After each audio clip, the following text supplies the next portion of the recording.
النهاردة وصفتنا فراخ مشوية مع رز بسمتي، بس احنا هنعمل الرز البسمتي بالرز المصري. ودي كان شكل الفراخ والرز بعد ما خلصتها. اول حاجة معايا الفراخ، معايا اوراق. طبعا انا مقطعه الورك 2 عشان هو كبير. طبعا غسلاه تمام. معايا التوابل الحلوة الجميلة دي، معايا بابريكا، معايا جوز الطيب، معايا قرفة، جنزبيل، معايا ورق لوري، معايا حبهان، فلفل اسود. طبعا البهارات، كل التتبيلة دي زي ما انت شايفاها هنعملها في شفشق الخلاط. هنجيب بصلتين كبار مع التوابل الحلوة دي وهنضربهم في الخلاط. معانا جزر مبشور، لو انت حابة تحطي على الفراخ تمام. طبعا محضرين البصلية عشان الرز.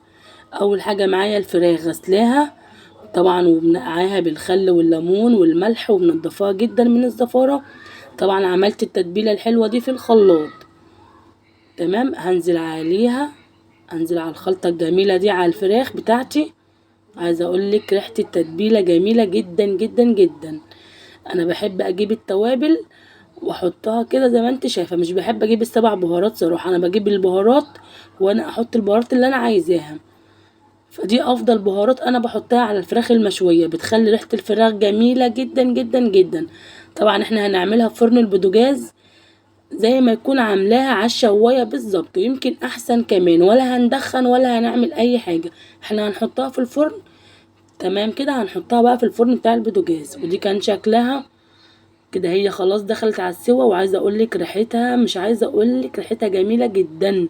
تعالوا بقى نعمل الرز بتاعنا البسمتي اللي هو رز المصري. طبعا معايا بصلايه صغيره مقطعاها مع حتة زبدة كده، وهنقلب تقلبتين. هنخلي البصلاية بس تدبل بس مش اكتر، مش هنحمر البصلاية، احنا هندبلها بس.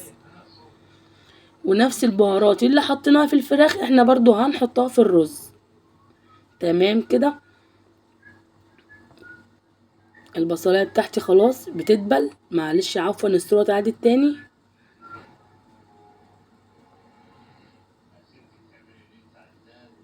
تقلبي لما البصلاية تدبل معاكي، مش تحمر، تدبل معاكي.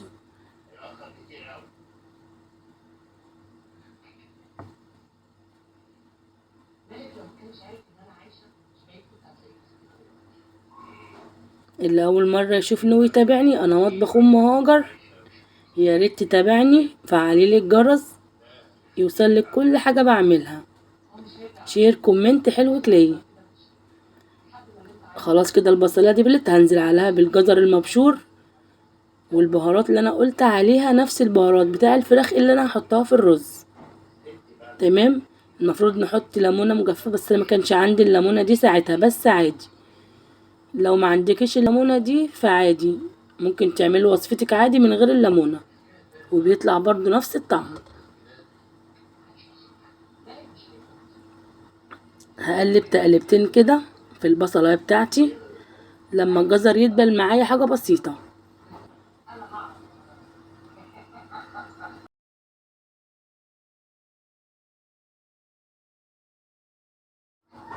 هنزل كده على البصلايه بتاعتي بالرز اللي انا غسلاه، واقلب الرز كده في البصل والجزر والتوابل بتاعتي. اقلب الرز كده شويه في البصلايه عشان الرز يطلع معاكي مفلفل. لازم الرز المصري تقلبيه شويه في السمنه عشان يطلع معاكي مفلفل وجميل. قلبي كده الرز بتاعك مع البصلايه والجزر والتتبيله الحلوه دي. طبعا تكوني مسخنه الميه وتنزلي بقى على الرز بتاعك. انا حطيت الملح بتاعي وهنزل بالميه السخنه. وطبعا الرز بتاعك حسب ما بيعوز ميه او لا، انت بتبقى عارفه الرز بتاعك ايه نوعه. كده خلاص الرز بتاعي كده دخل في السوا خلاص. عايزه اقولك ريحته جميله جدا والرز مفلفل زي ما انت شايفه، نفس الرز البسمتي بالظبط. وطبعا خلصنا الفراخ بتاعتنا زي ما انت شايفاها كده، اكنك عاملاها على الفحم بالظبط، نفس الريحه والطعم مفيش فرق. ودي كان شكل الوصفة بتاعتي النهاردة، ويا رب تعجبك. ولو عجبك الوصفة بتاعتي اوعي تنسيني في الاشتراك في القناة، فعلي الجرس يوصلك كل حاجة بعملها. وشكرا جدا على متابعتك ليا. اتفضلوا معانا بقى، وجمعة مباركة عليكم يا رب العالمين. دعوة حلوة منكم ليا.